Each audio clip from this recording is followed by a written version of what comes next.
आपको आर्टिकल्स के बारे में बताने जा रहे हैं। आर्टिकल जिनको हम उपपद कहते हैं। आर्टिकल हमारे दो प्रकार के होते हैं, एक होता है इंडेफिनिट आर्टिकल और एक होता है डेफिनिट आर्टिकल। इंडेफिनिट आर्टिकल को हम अनिश्चित उपपद कहते हैं तथा डेफिनिट आर्टिकल को हम निश्चित उपपद कहते हैं। इंडेफिनिट आर्टिकल हमारे जो होते हैं वो ए और एन ये दो होते हैं तथा जो डेफिनिट आर्टिकल होता है वो हमारा द होता है। तो इनका प्रयोग हम कहाँ पर करते हैं? सबसे पहली बात यह है कि अभी जो हमारा नया पैटर्न आया कक्षा 10 में, उसमें आर्टिकल्स का प्रयोग जो है, जो अनसॉल्व्ड आए हों उसमें बहुत ही ज़्यादा दिखाया गया है। इसलिए जैसे इसमें इनका प्रयोग हम कहाँ करेंगे, तो पहला रूल इसका ये है कि वे नाउन जिन्हें गिना जा सकता है उनके पूर्व, अर्थात जो नाउन हमारी काउंटेबल हैं उनसे पूर्व ही हम आर्टिकल का प्रयोग करते हैं। जो काउंटेबल नहीं है उनसे पूर्व हम कोई भी नाउन आर्टिकल का प्रयोग नहीं करते हैं। अर्थात जो भी हमारे नाउन हैं जिन्हें गिना जा सके उन नाउन के पूर्व हम आर्टिकल ए अथवा एन अथवा द का प्रयोग करते हैं। ठीक है, तो सबसे पहले हम सीखते हैं एन का प्रयोग।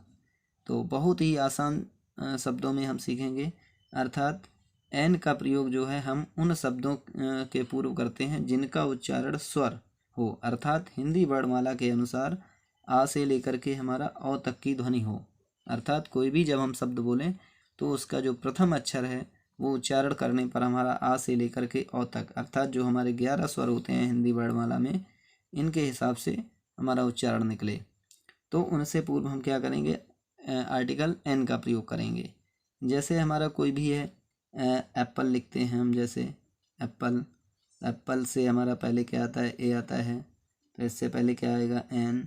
ऐसे ही अम्ब्रेला लिखते हैं, तो अम्ब्रेला से पूर्व भी हमारा क्या आएगा, जब आ आता है तो इससे पहले एन का प्रयोग होगा।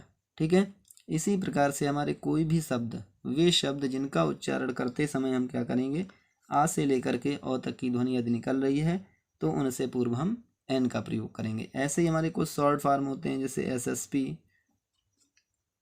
MA, तो MA, तो इनसे पूर्व हम क्या करेंगे, इनको जब हम लिखेंगे, वैसे तो हमारा ये व्यंजन है अंग्रेजी के हिसाब से, लेकिन जब हम हिंदी वर्णमाला में इसको लिखेंगे तो हम ए आ जाएगा, और ए आ जाएगा तो इससे पहले एन का प्रयोग होगा। ऐसे ही SSP है, तो इसको जब हम हिंदी वर्णमाला के अनुसार लिखेंगे तो ए आएगा, तो इससे पहले भी एन का प्रयोग होगा। ठीक है, तो इस प्रकार से हम इनको एन हम उन शब्दों से पूर्व करेंगे जिनका उच्चारण करते समय आ से लेकर के औ तक की ध्वनि निकलती है। इसके बाद में फिर हमारा आता है वे शब्द जिनमें एच साइलेंट रहता है, एच शब्द की ध्वनि न निकलती हो। जैसे हमारा होता है आवर, कुछ लोग जो है इस शब्द को हावर पढ़ते हैं, हावर नहीं होता है, आवर होता है, और आवर हो रहा है तो इससे पहले एन का प्रयोग होगा। ऐसे ही हमारे अन्य शब्द होते हैं, जैसे एन हिस्टोरिकल पढ़ा जाता है इसको, हिस्टोरिकल, तो हिस्टोरिकल होगा तो ई आएगा, इससे पहले भी एन का प्रयोग होगा। ठीक है, ऐसे ही हमारा एक शब्द होता है ऑनेस्ट, ऑनेस्ट से पहले भी इसको पढ़ेंगे तो आ आएगा, और आ आएगा तो एन, अर्थात जो शब्द, जिन शब्दों में हमारा एच साइलेंट रहता है उन शब्दों से पूर्व हमारा आर्टिकल एन का प्रयोग होता है। ठीक है, तो हमें यही ध्यान रखना है, वे शब्द जिनका उच्चारण करते समय आ से लेकर के औ तक की ध्वनि आती है, या वे शब्द जिनमें एच साइलेंट रहता है, उन शब्दों से पूर्व हम एन का प्रयोग करते हैं। ठीक है, इसके बाद में हम देखते हैं दूसरा आर्टिकल हमारा आता है ए का प्रयोग। तो ए का प्रयोग, वे शब्द जिनका उच्चारण व्यंजन से प्रारंभ हो उनसे पूर्व हम ए का प्रयोग करते हैं। जैसे ए कैट है, अ डॉग है, ठीक, ए यूनिवर्सिटी है, यूनिवर्सिटी, क्योंकि यूनिवर्सिटी चूँकि हमारा स्वर से प्रारंभ हो रहा है, लेकिन जब इसको हम हिंदी में जब उच्चारण करेंगे तो या यग से आ रहा है, तो इससे पहले क्या होगा, ए आएगा, ना कि एन। ठीक है, इसी प्रकार से कहीं कहीं पर क्या होता है कि हम एक के अर्थ में भी ए का प्रयोग करते हैं। जैसे हमने कोई भी लिखा, दिस इज अ बॉय, तो इसमें क्या है, बॉय के आगे ए जो है वो क्या दिखा रहा है कि लड़का एक है, अर्थात लड़के की संख्या को दिखा रहे हैं। ठीक है, तो यहाँ पर किसी एक के अर्थ में भी हम आर्टिकल ए का प्रयोग कर देते हैं। इसके बाद में आता है, फिर हमारा आता है आर्टिकल द का प्रयोग। तो सबसे पहली बात यह है कि ये हमारा जो होता है वो कैसा होता है, ये डेफिनेट आर्टिकल होता है। डेफिनेट आर्टिकल, अर्थात ऐसा आर्टिकल जो है जहाँ पर भी आएगा वो अकेला आएगा, इसीलिए इसको डेफिनेट आर्टिकल कहा जाता है। डेफिनेट आर्टिकल जो है वो जातिवाचक संज्ञा के पूर्व हम लगाते हैं। जैसे डॉग है, डॉग मीन्स एक कुत्ता, और इससे पहले दा लग जाएगा तो ये सभी कुत्ता जाति के लिए प्रदर्शित होगा, अर्थात पूरी कुत्ता जाति दर्शाई जाएगी। ऐसे ही गर्ल है, गर्ल क्या है, एक लड़की है, लेकिन जब इससे पहले दा लग जाता है तो सभी लड़कियां, अर्थात लड़की जाति। ऐसे ही रिच है, रिच माने होता है धनी, और इससे पहले दा आ जाएगा, द रिच तो मतलब धनी लोग। तो कहने का मतलब ये है, जब भी कोई भी जातिवाचक संज्ञा हो तो उसको हम क्या करेंगे, जब संपूर्ण जाति का बोध कराने के लिए प्रयोग किया जाए तो उससे पहले हम दा का प्रयोग कर देते हैं। इसके बाद में फिर अगला आता है, कोई भी नदी हो, पर्वत हो, द्वीप हो, नहर हो, खाड़ी हो, पर्वत समूह हो, इनसे पहले भी दा का प्रयोग करते हैं। जैसे द गंगा, कोई भी नदी हो, नहर हो, द स्वेज, कोई भी पर्वत समूह हो, जैसे हिमालय तो द हिमालया, ठीक। इस प्रकार से हम द का प्रयोग। इसके बाद में जब किसी भी नाउन को हम, किसी भी विशेषण को नाउन के रूप में प्रयोग करते हैं, जब किसी विशेषण को हम क्या करेंगे, नाउन के रूप में प्रयोग करते हैं तो उससे पहले द आ जाता है। जैसे हमारा रिच क्या है, रिच हमारा विशेषण है ना।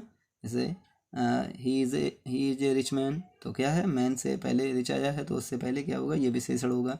लेकिन जब हम इसका प्रयोग क्या करें, नाउन के रूप में करें, जैसे द रिच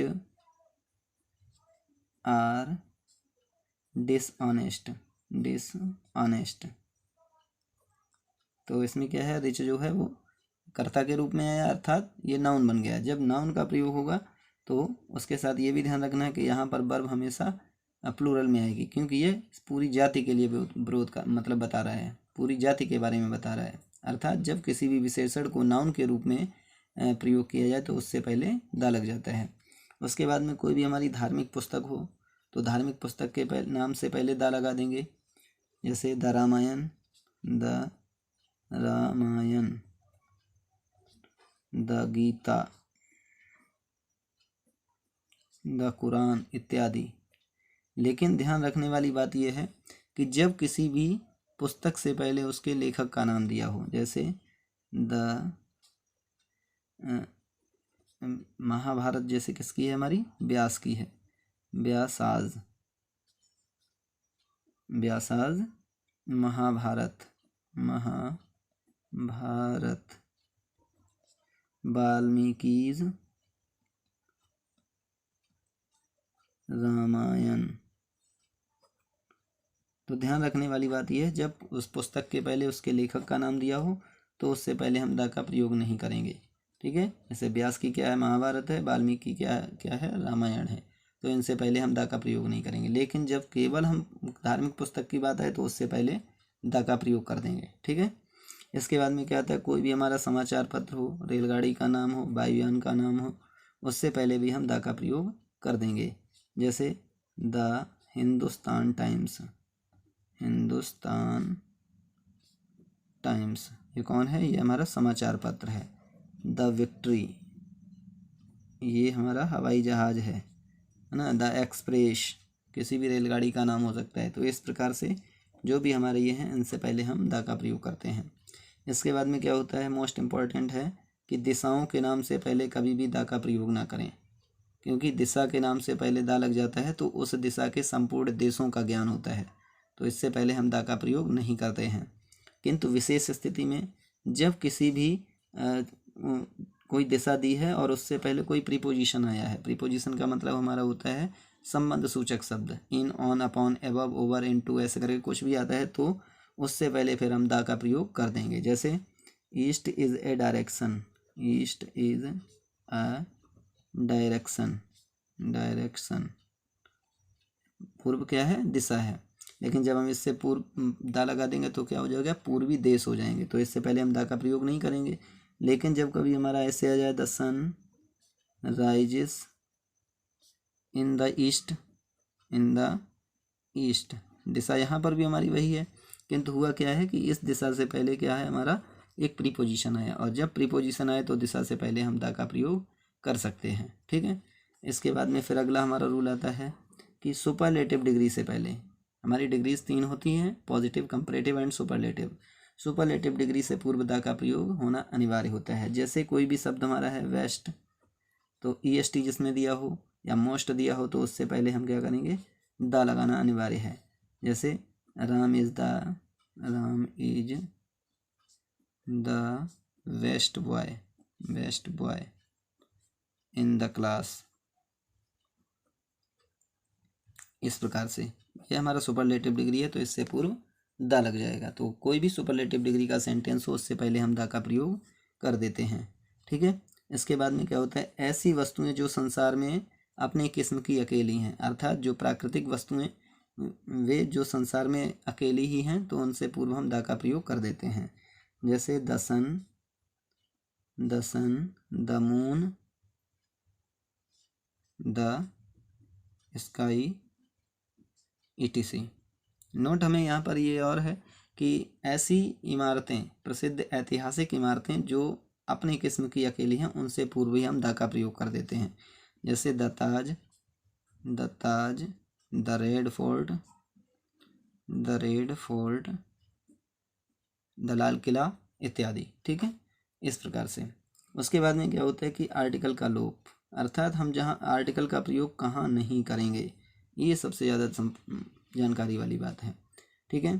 तो आर्टिकल का प्रयोग सबसे पहले तो वे नाउन जो काउंटेबल नहीं है, अर्थात जिन्हें नहीं गिना जा सकता है, उनसे पूर्व हम कोई भी आर्टिकल नहीं लगाएंगे। जैसे इसमें आता है हमारा प्रॉपर नाउन। प्रॉपर नाउन का मतलब होता है व्यक्तिवाचक संज्ञा।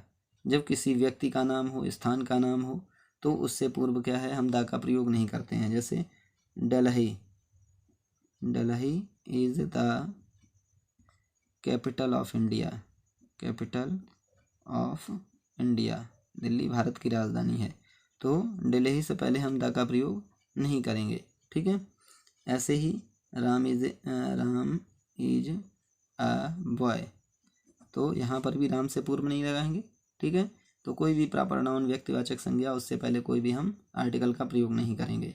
फिर नेक्स्ट आता है कि मटेरियल नाउन, कोई भी हमारा पदार्थवाचक संज्ञा हो, तो उससे पूर्व भी कोई आर्टिकल नहीं आता है। जैसे गोल्ड है, वाटर है, मिल्क है इत्यादि, कोई भी हो। ठीक है। इसके साथ साथ अब्स्ट्रैक्ट नाउन, कोई भी भाववाचक संज्ञा हो, जैसे ऑनेस्टी है। ठीक है। विर्च्यू है, तो यह हमारी कैसी हैं, यह भाववाचक संज्ञाएं हैं। भाववाचक संज्ञा या पदार्थवाचक संज्ञा या प्रॉपर नाउन, यदि इन तीनों में से कोई सा भी आता है तो इनसे पहले हम कुछ भी क्या करेंगे, कोई भी आर्टिकल का प्रयोग नहीं करेंगे। नोट, दिशाओं के पूर्व भी हम द का प्रयोग नहीं करेंगे, क्योंकि अगर दिशा से पूर्व हमने द का प्रयोग कर दिया है तो क्या होगा कि उस दिशा में पड़ने वाले सभी देशों के बारे में जानकारी होगी। इसी प्रकार से होता है कि भाषा, कोई भी आता है, हमारी भाषा से पूर्व हम द का प्रयोग नहीं करते हैं।